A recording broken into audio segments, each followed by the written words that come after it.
στο νέο δόκιμα αξιωματικών που μόλις παρακολουθήσατε, θα σας γίνει μια επίδειξη μέρους των δραστηριοτήτων της εκπαίδευσης των υποψηφίων εφέτων αξιωματικών στη σχολή.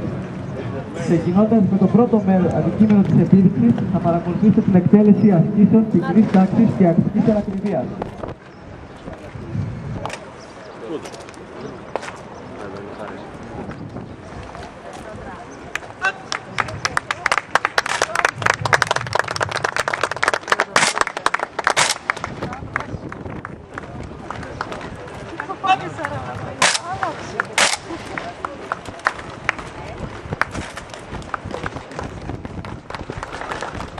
Ένας από τους αντικειμενικούς σκοπούς των ασκήσεων αυτών είναι οι υποψήφιοι ένθετοι αξιωματικοί να υπακούν σε απλές διαταγές και να τις εκτελούν σωστά.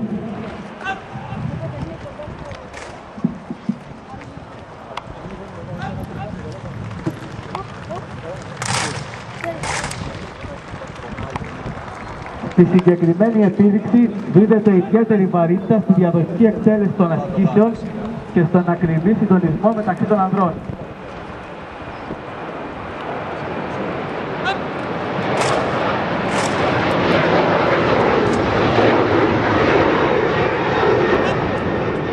Οι ασκήσεις πυκνής τάξης και ακριβίας έχουν σκοπό να αναπτύξουν το αίσθημα της πειθαρχίας, της συνοχής και της υπερηφάνειας με τη συλλογική εκτέλεση μερικών απλών κινήσεων για τις οποίες χρειάζεται συντονισμός, ζωηρότητα και ακρίβεια.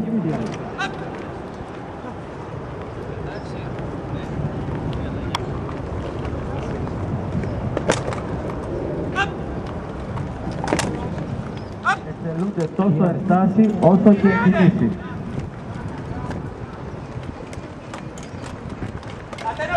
Επίσης, αποσκοπούν στο να δείξουν στο στράτευμα τον τρόπο να παρουσιάζεται και να μετακινείται σε τάξη, σε όλες τις περιστάσεις εκτός από εκείνες τις μάχες.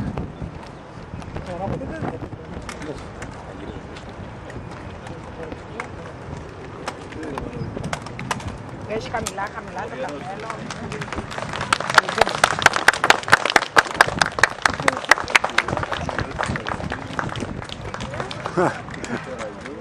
Ωραίος.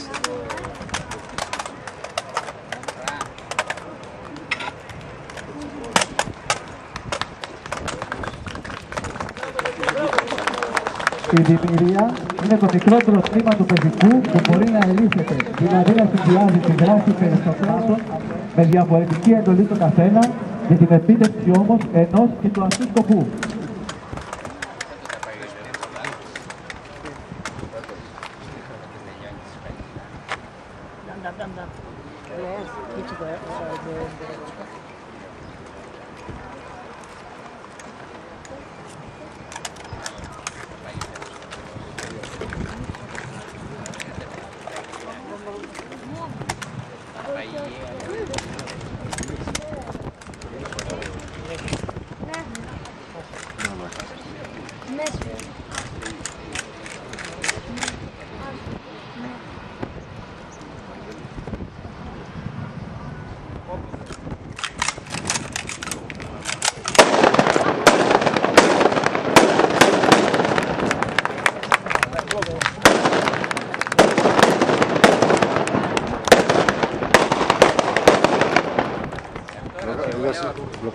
Με τις ασκήσεις πυκνής τάξης ενισχύεται η ομοιογένεια της δημιουργίας και η δυνάμωση των δεσμών μεταξύ των μελών της, παράγοντας αποφασιστικός για την ένωση της λειτουργία του κλίματος, τόσο σε ειρηνική όσο και πολεμική περίοδο.